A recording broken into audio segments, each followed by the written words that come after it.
Hello, this is the Economancer once again. I am a high priest of the Economicon. Today, I kind of want to go into something a little bit different. So, I'm going to change the direction of the channel a little bit rather than my previous work. Um, I love economics and I love teaching economics and I love bringing all the information from the deep, dark Economicon. But I'm also a researcher, and in my research field, it's mostly fraud, corruption, and inequality. So I figured I've been reading a book called Inequality and Society Social Science Perspectives on Social Stratification. So I figured this would be a good time to start something like this. So I'm going to be doing a review of this book. I'm going to be going essay by essay. So this is a book by Jeff Manza and Michael Sauder. It is a collection of essays on social stratification. Some of it's about the consequences, some of it's classical works, some of it's class analysis, some of it's racial, gender, and immigrant inequalities, as well as like the intersection between those, then globalization and political inequality. So my goal is to do roughly an essay a day to give my thoughts, my perspective on this. Um, and I hope that everyone else can enjoy this. And even if you don't agree with me, I hope that I'm persuasive enough that you'll maybe come with some different conclusions than myself or what other people have said and, come up with your own. I think that would be the ultimate goal. But I want everyone to have a multiplicative of input from this because I find that this conversation is very one side leaning. Now, whether that's political or anything like that, that's up for you to decide. But myself, I'm going to give my input, my perspective, and I hope you can come along with me for the ride. Now, I'm going to start off, like I said, just real basic introduction, chapter 1, Inequality in Society, an Introduction by Jeff Manza. And what I find to be one of the most important parts of this essay and what sets me apart from many others when it comes to the research on this is this quote right here. Recent economic gains have done little to improve living standards for poor Americans, while changes in public policy have eroded access to many government benefits that can make life more secure for the poorest of families. All right, so the first sentence. Recent economic gains have done little to improve living standards for poor Americans. I cannot agree with this at all. I don't understand how you come to this conclusion. I think that the living standards for poor Americans have consistently increased. I think all living standards in America have consistently increased. One way to look at this is, the technological difference as a measure from the poorest to the richest 30 years ago, 20 years ago, 10 years ago to now. I think as a society, that gap has slowly come together.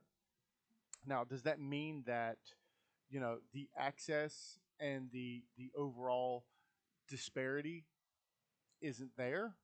Absolutely, it is. But to say that it hasn't decreased, I find absurd. The ubiquity of cell phones is one thing to consider. The ubiquity of computers, TVs, cars, increased access to food. All of these things have increased in the past 10 to 15 years. Now, we're in special circumstances due to, coronavirus, but I still think that overall, America has lessened this disparity when it comes to the standard of living. So I don't understand how this hasn't trickled down to the population of the poorest families. Now, I come from, you know, relative poverty, um, but I'm one generation removed from my mother who is a sharecropper. She didn't have a seventh grade education. She dropped out in seventh grade. That's mind blowing in comparison to what we have these days. So again, it's hard for me to buy this argument. Are there disparities within this? Yeah, absolutely. Does it mean that there's been no gains made, that there's no trickle down? No, there absolutely has been. And I would love to see the justification for this argument because just just looking into reality, it's demonstrably untrue. Now, let's go into the second part. While changes in public policy have eroded access to many government benefits that can make life more secure for the poorest of families. This is true, and this is false. This is a public policy response. Public policy is based on the median voter rule. Whoever people vote for, that policy is typically going to be implemented. It's cyclical. There are times when people want to pay less taxes, and you're going to have Republicans. There are going to be times where people want to have more access. They're going to vote for Democrats. This is just a part of the political cycle. To just ascribe this as a general trend, I don't agree. We did have a very large and significant swing in the 60s towards increased access. Then the 80s, we've seen the opposite. And then the 90s, we've seen some type of equilibrium, some little, an increase in some types of benefits, a decrease in others, or some benefits are supplanted by larger benefit programs where, that exact benefit may be reduced, but there's some other benefit that's within that same program that's increased. All of those have to be taken into account.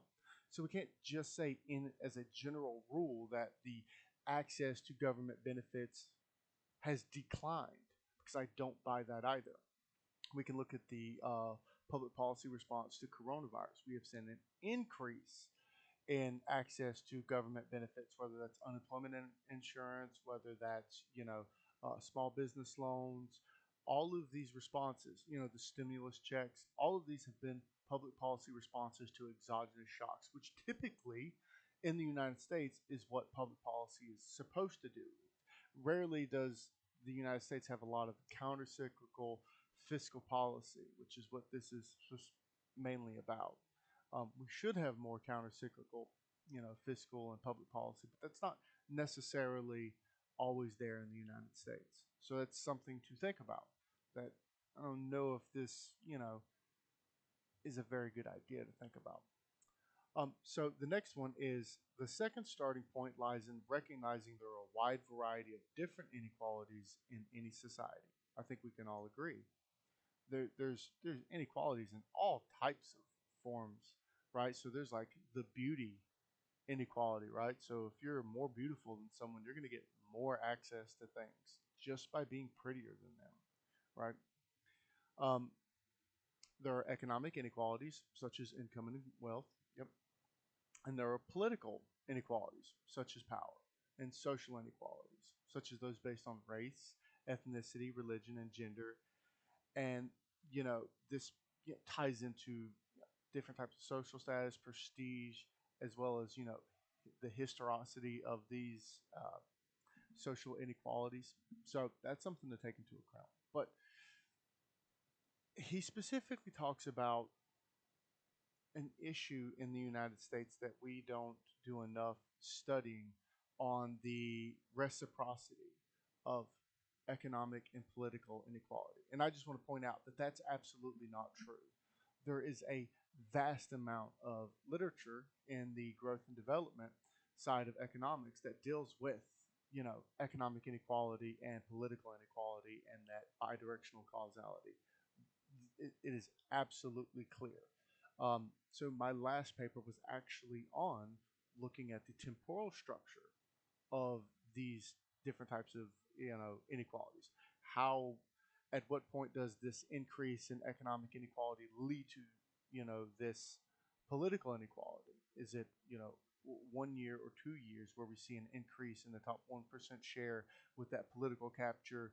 Boom, 2 years later we're seeing income inequality increase, right? Or whether the political capture takes immediate. And when I say political capture, I was specifically looking at corruption.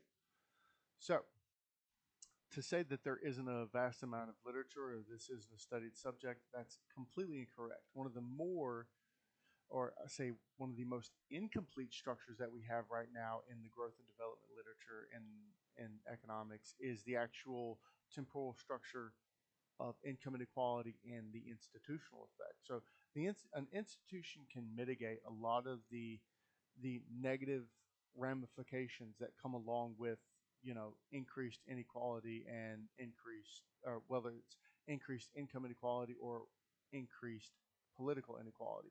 So if you have a strong, institution, you're going to be able to mitigate those factors quite easily.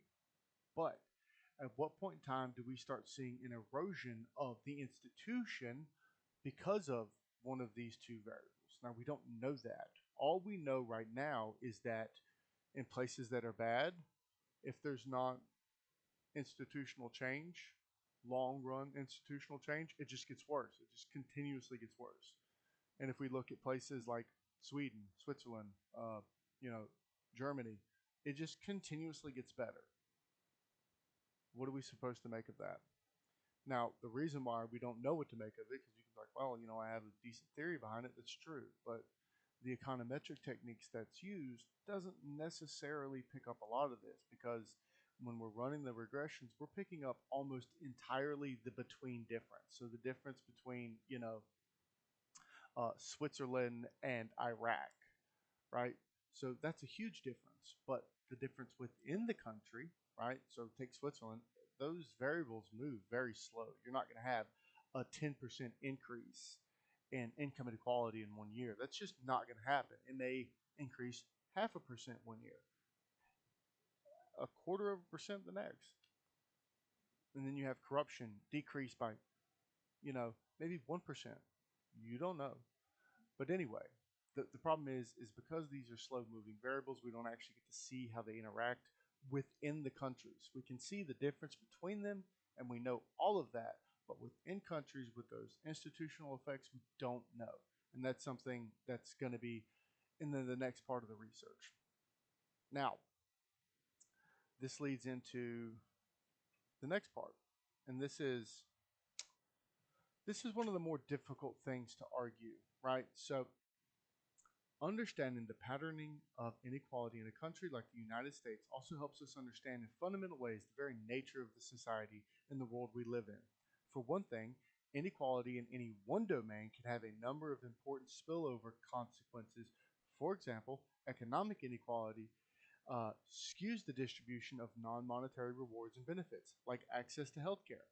In highly unequal societies like the United States, the rich get the state-of-the-art treatment but absorb far more of their pro rata share of medical care, whereas the poor are often less healthy than they would be with the same income in a more egalitarian society.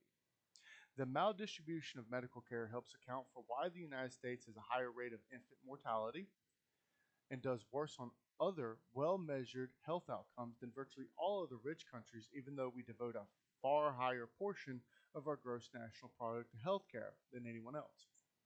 First of all, you cannot make that comparison. That is a silly thing to say.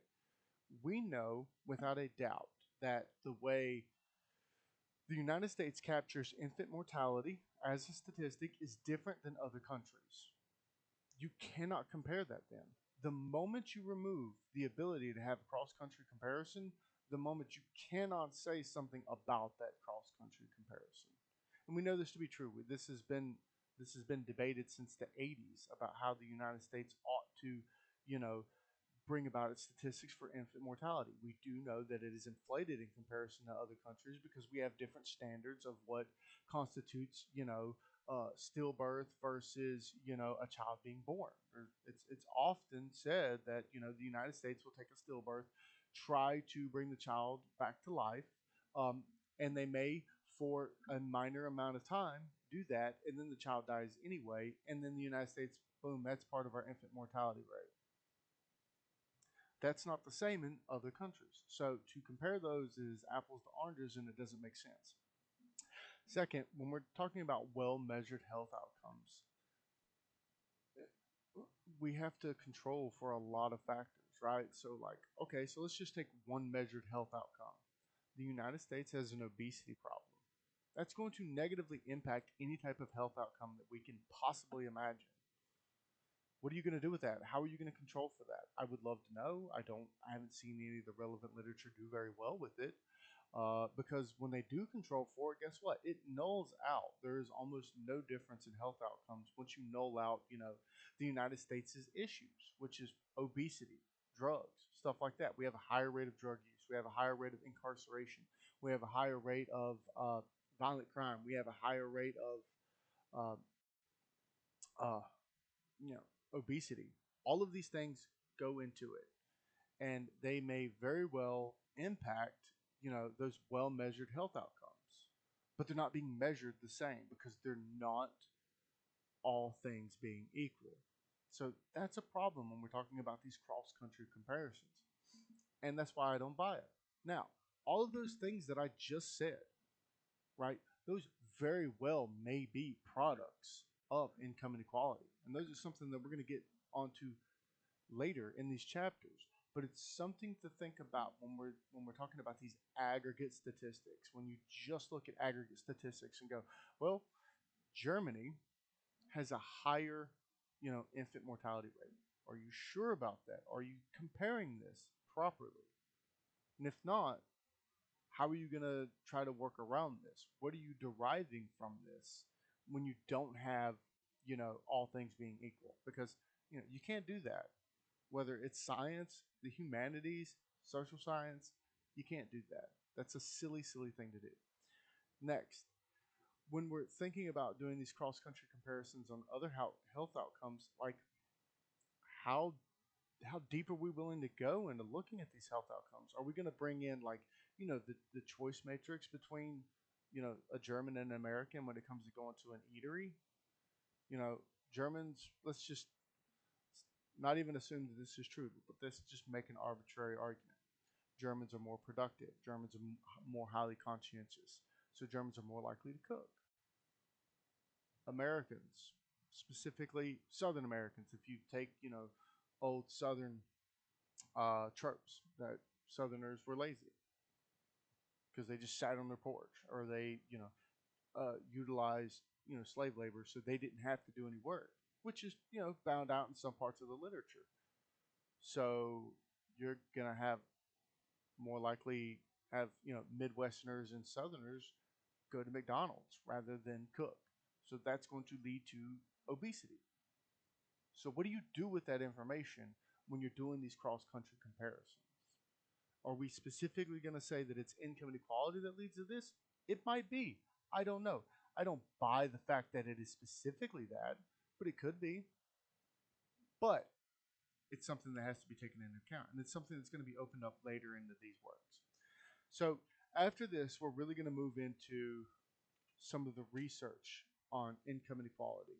And like I said, we're going to start off with just the most basic classical works. And the first one is going to be Adam Smith.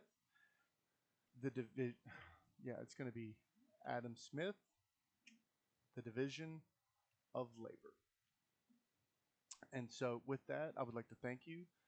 If you enjoyed this, please like, share, subscribe, comment. Tell me if this is something you're interested in, or tell me you're not interested in it, and then I'm going to continue doing it, even though I want you to read about it. I mean, I'm going to do it.